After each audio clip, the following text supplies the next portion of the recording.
Olá, meu nome é Débora Cerqueira Calderaro, eu sou professora adjunta do Departamento do Aparelho Locomotor da Faculdade de Medicina da UFMG e hoje eu vou falar sobre síndrome antifosfolípide. Para essa aula eu não tenho nenhum conflito de interesse a declarar e eu gostaria de deixar claro que é uma aula que se destina para fins pedagógicos na disciplina de estágio ocupacional em reumatologia e não deve ser divulgada para outros fins. Na agenda da aula, nós vamos falar sobre a definição da síndrome antifosfolípide, ou SAF, brevemente sobre a sua epidemiologia e fisiopatologia, as suas manifestações clínicas e laboratoriais, como é feito o seu diagnóstico, o tratamento indicado para essa doença, e vamos falar da síndrome antifosfolípide catastrófica, ou CAPS. A síndrome antifosfolípide é uma doença sistêmica autoimune, caracterizada por eventos trombóticos, arteriais, venosos ou de pequenos vasos, associados ou não a eventos gestacionais, caracterizados por perda gestacional precoce recorrente, perda fetal ou morbidades gestacionais outras, como eclâmpsia, pré-eclâmpsia, prematuridade, na presença de anticorpos antifosfolípides persistentes. E que anticorpos são usados para o diagnóstico da SAF? O anticoagulante lúpico, a anticardiolipina e a anti-beta-2 glicoproteína 1. A síndrome antifosfolípide é rara, mas, contudo, é a trombofilia adquirida mais comum e a presença dos anticorpos antifosfolípides, principalmente a anticardiolipina, em baixos títulos de forma transiente, é comum e pode acometer até 10% das pessoas na população geral. Em pessoas que não tenham doenças reumáticas, mas tiveram complicações gestacionais, pode acometer até 6% das mulheres. Nas pessoas com trombose venosa profunda, ela pode estar presente em até 10% dos pacientes. Até 11% dos pacientes com infarto agudo do miocárdio podem apresentá-la. E nos pacientes com AVC isquêmico precoce, com menos de 50 anos, 17 a 20% dos pacientes podem ter a síndrome antifosfolípide. No lúpus, a presença de anticorpos antifosfolípides vai de 20 a 40%, e destes pacientes, até 40% podem apresentar evento trombótico. A fisiopatologia da síndrome antifosfolípide envolve a produção dos anticorpos antifosfolípides e ativação endotelial, plaquetária e inflamatória através da ativação dos monócitos, que vão levar a uma regulação para cima, uma upregulation de algumas moléculas de adesão endotelial e do tromboxano e outras moléculas que vão predispor a um estado trombogênico, que geralmente também se acompanha de ativação do complemento, da cascata do complemento, que vai também funcionar como um deflagrador e associado ou não a outros eventos que podem cursar com um aumento da hipercoagulabilidade, como a inflamação, a presença de hormônios estrogênios na gravidez e outros, além de uma redução de proteínas, anticoagulantes naturais, podem culminar aí na trombose. As manifestações clínicas da síndrome antifosfolípide, além dos eventos trombóticos e gestacionais, incluem a trombocitopenia, o livedo reticular e a doença valvar cardíaca, principalmente, além de outros, como anemia hemolítica, disfunções cognitivas, epilepsia, úlceras de membros inferiores e, como eu já comentei, a síndrome antifosfolípide catastrófica. Dentre essas manifestações não trombóticas e não gestacionais, que hoje têm sido chamadas de manifestações extracritério, eu reitero que é muito importante a gente comentar da trombocitopenia, da anemia hemolítica, da doença valvar e do livedo reticular, que é um livedo reticular, que é chamado livedo reticular racemoso, por ser um livedo reticular mais persistente do que o livedo reticular que a gente vê em pessoas saudáveis aí em momentos de frio, por exemplo. Bom, o diagnóstico, né, da SAF acaba seguindo os critérios de classificação, que são critérios clínicos e laboratoriais. Então, o paciente tem que ter pelo menos um teste positivo para anticoagulante lúpico, anticardiolipina IgG ou IgM, e ou anti-beta-2 glicoproteína I, IgG ou IgM, as duas últimas em altos títulos, né? Acima de 40 para anticardiolipina e acima do percentil 99 para anti-beta-2 glicoproteína, pelo menos em 2 testes com um tempo mínimo de intervalo entre eles de 12 semanas. Tá? Com relação às manifestações clínicas trombóticas, a trombose de qualquer tecido ou órgão, idealmente confirmada por imagem, Doppler, ultrassom, ou angiotomografia, angiorressonância, ou histopatologia, e na ausência da presença de vasculite no vaso sanguíneo, porque quando nós temos trombose associada à vasculite, a gente tem que pensar em outros diagnósticos, principalmente as vasculites sistêmicas, e nos lembrar, né, dependendo do vaso acometido, da doença de BC. Essa trombose pode ser arterial, venosa ou microtromboses, tá? Com pelo menos um microvaso envolvido. Com relação aos eventos obstétricos, a perda gestacional precoce, antes de 10 semanas.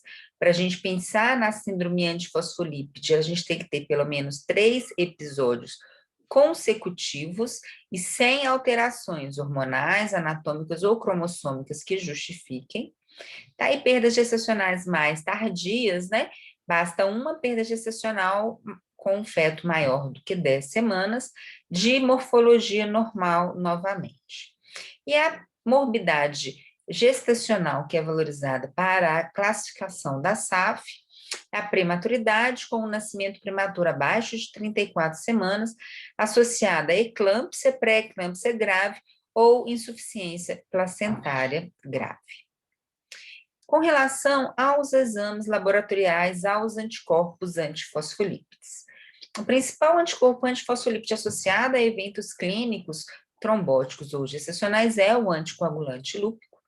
E, em segundo lugar, a fração IgG da anticardiolipina ou da anti-beta-2 glicoproteína 1, seguida pela fração IgM desses dois anticorpos.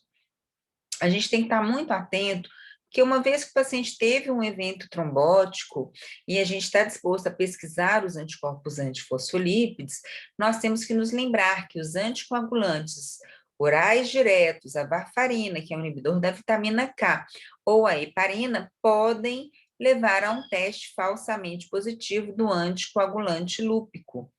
Então, frequentemente, a gente não vai poder lançar mão desse exame nesses momentos, tá?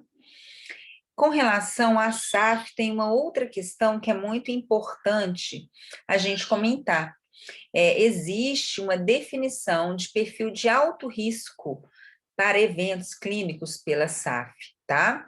O EULAR, que é a Liga Europeia contra o Reumatismo, sugere que se existe, né, persistentemente, o anticoagulante lúpico, isoladamente, ou dupla ou tripla positividade para 2 ou 3 dos anticorpos antifosfolípides, ou a presença de altos títulos de anticardiolipina ou anti-beta-2 glicoproteína, o paciente seria classificado como alto risco, e baixo risco seriam ou anticardiolipina ou anti-beta-2 glicoproteínas presentes isoladamente em baixos títulos. A gente tem uma outra definição de risco que foi proposta pelo Garcia no New England Journal of Medicine, que também é muito usada, em que o alto risco seria semelhante ao que é comentado no EULAR, mas ele coloca que o risco moderado seria na vigência de um anticoagulante lúpico negativo títulos moderados ou altos de anticardiolipina ou anti-beta-2 glicoproteína isoladamente. E baixo risco, um anticoagulante lúpico negativo com baixos títulos de anticardiolipina ou anti-beta-2 glicoproteína. A gente também tem que levar em conta que outros fatores são associados a alto risco de eventos clínicos. O principal deles, para o reumatologista, é o lúpus eritematoso sistêmico, mas para a população geral, a gente tem, né, o tabagismo, fatores de risco cardiovascular tradicionais, como diabetes, dislipidemia, obesidade, hipertensão, uso de contraceptivos hormonais contendo estrógeno, a vigência da gestação e a presença da síndrome nefrótica de imobilização prolongada de algumas cirurgias que estariam associadas a um risco aumentado de tromboses. No Brasil, a gente tem já alguns dados populacionais. O Brasil está participando, né, desse APS Action, que é uma força global para o melhor entendimento da síndrome antifosfolípide. E o que já foi visto a partir dos dados iniciais aí brasileiros? Uma maior frequência da SAF em mulheres e pessoas não brancas que no resto do mundo. As pessoas com SAF aqui são mais sedentárias e obesas, e nós temos mais levedo reticular, mais disfunção cognitiva e maior ocorrência de convulsões. Aqui no Brasil, o perfil sorológico tem mais frequentemente o anticoagulante lúpico e menos frequentemente a anticardiolipina, anti-beta-2 glicoproteína 1 e a triplo positividade. E com relação ao tratamento, né? O tratamento vai depender se é uma síndrome antifosfolípide trombótica ou gestacional, mas ele é baseado principalmente para o tratamento de eventos trombóticos e gestacionais em uso de anticoagulantes antiplaquetários. Com relação à ocorrência de um evento venoso único, a varfarina com alvo terapêutico entre 2 e 3, se nós temos eventos venosos recorrentes ou evento arterial, principalmente eventos venosos recorrentes, em vigência do tratamento com varfarina, ou nós vamos objetivar um alvo terapêutico de RNI maior, de 3 a 4, ou nós vamos usar a varfarina com um alvo terapêutico de RNI de 2 a 3, associando ao ácido acetil salicílico. A dose de ácido acetil salicílico varia de 88 a 325 miligramas, mas geralmente a gente usa 100 miligramas ao dia. E se nós temos eventos arteriais recorrentes ou outros eventos recorrentes, apesar do uso de varfarina no alvo terapêutico, aí a gente aumenta esse alvo terapêutico de RNI para 3 a 4 e mantém a associação com o ácido acetil salicílico. Nos pacientes que mantêm falha terapêutica ao anticoagulante oral associado ou não ao antitrombótico, com eventos arteriais recorrentes ou outros eventos trombóticos recorrentes, nós podemos lançar mão da enoxaparina terapêutica na dose de 1 miligrama por quilo, de 12 em 12 horas, em princípio, por ser uma doença crônica, eternamente. Nesses casos refratários, nós temos alguns estudos, ou estudos observacionais, principalmente, ou estamos, né, com um trial em andamento, que estão avaliando a hidroxicloroquina e as estatinas em associação ao tratamento anticoagulante, com a possibilidade de eficácia na prevenção da recorrência. Com relação à profilaxia primária de eventos trombóticos, aquele paciente que tem os anticorpos antifosfolípides positivos, mas nunca teve nenhum evento clínico. Essa profilaxia, ela geralmente é feita com AS em baixas doses, na dose de 100 miligramas ao dia, e ela é extremamente discutida, mas ela tem sido sugerida nos pacientes com lúpus e anticorpos antifosfolípides positivos, nos pacientes com o anticoagulante lúpico positivo, com anticardiolipina ou anti-beta-2 glicoproteína 1 em altos títulos, ou triplo positivos, ou seja, aqueles pacientes que têm o perfil de alto risco para eventos clínicos. Com relação à SAF gestacional, o paciente que já teve um evento gestacional, ele deve já, desde o início da gravidez e durante todo o período gestacional, utilizar enoxaparina na dose de 1 miligrama por quilo por dia, associada ao ácido acetilsalicílico em dose baixa de 100 miligramas ao dia. E no paciente que tem evento gestacional recorrente ou que já teve um evento, né, trombótico pela SAF, deve permanecer anticoagulado durante toda a gravidez com a enoxaparina, pois os anticoagulantes orais são contraindicados na gravidez associada a baixas doses de AS. O que a gente tem que ter muito cuidado, né? Lembrar que nós temos que suspender essas medicações no período em torno aí do trabalho do parto ou da programação da cesárea, tá? Para garantir que esse paciente não tenha um risco muito aumentado de eventos hemorrágicos nesses períodos. E que o maior risco de eventos trombóticos, ele se mantém por pelo menos 6 semanas no puerpério. Então, é importante a gente manter esses tratamentos por pelo menos 6 semanas pós-parto. Na síndrome antifosfolíptica gestacional, também a gente tem considerado a hidroxicloroquina nos pacientes com recorrência de eventos de perdas gestacionais, mas existem 2 trials em andamento que vão poder nos responder melhor no futuro se essa prática estaria correta. Com relação ao uso de anticoagulantes orais diretos, né, a rivaroxabana, a pixabana e outros. Em geral, não existe evidência de segurança e eficácia dessas drogas na SAF. Os estudos que foram feitos apresentaram resultados negativos e, em princípio, nós não devemos usar. Mas e no paciente que tem contraindicação ao uso de varfarina, que tem intolerância? A gente pode usar? Pode, mas o mais seguro é que seja usado em pacientes que tiveram apenas um evento trombótico e que tenham perfil de anticorpos antifosfolípides de baixo risco. Com relação às outras manifestações da SAF, cada uma delas vai ter uma indicação terapêutica diferente. Então, por exemplo, a trombocitopenia, anemia hemolítica autoimune, que tem, né, uma autoimunidade muito forte aí na sua fisiopatologia, a gente vai tratar como tratamos outras citopenias imunomediadas, dose alta de corticoide, imunossupressor e alguns biológicos em algumas situações. Para o tratamento de úlceras cutâneas, principalmente de membros inferiores, além da anticoagulação e dos antiplaquetários, pode ser necessária a imunossupressão. Nos pacientes com doença valvar, que tenham risco de embolização, mesmo que não tenham tido eventos trombóticos, a anticoagulação está indicada e cada doença tem também o seu tratamento basal.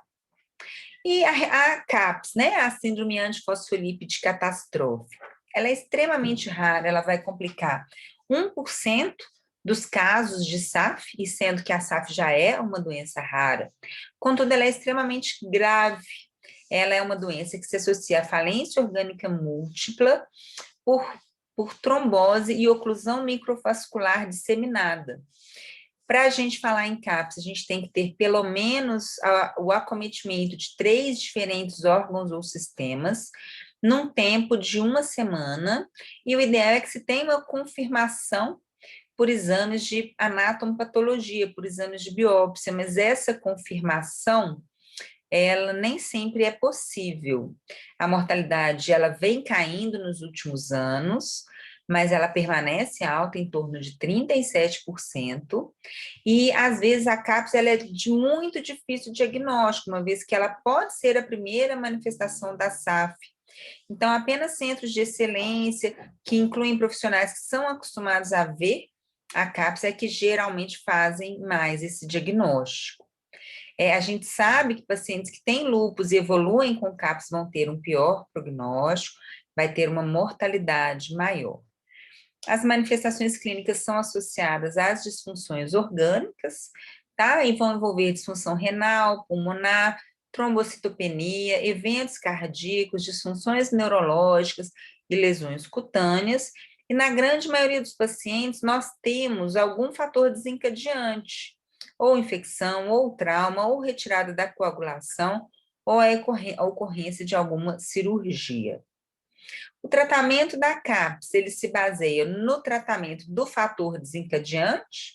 Se é infecção, vamos dar antibióticos. Se o paciente tem um lúpus ativo, temos que tratar a atividade do lúpus e assim por diante. E o que vem reduzindo nos últimos anos a mortalidade da SAF foi o entendimento de que é necessária uma tríplice terapia, uma terapia tripla, que vai envolver anticoagulação com heparina intravenosa, preferencialmente, o uso de corticosteroides em altas doses e a associação ou de imunoglobulina venosa ou de plasmaférese, ou de ambos. Nos casos refratários, nós podemos lançar mão do uso de imunobiológicos. O rituximab foi o mais estudado até então.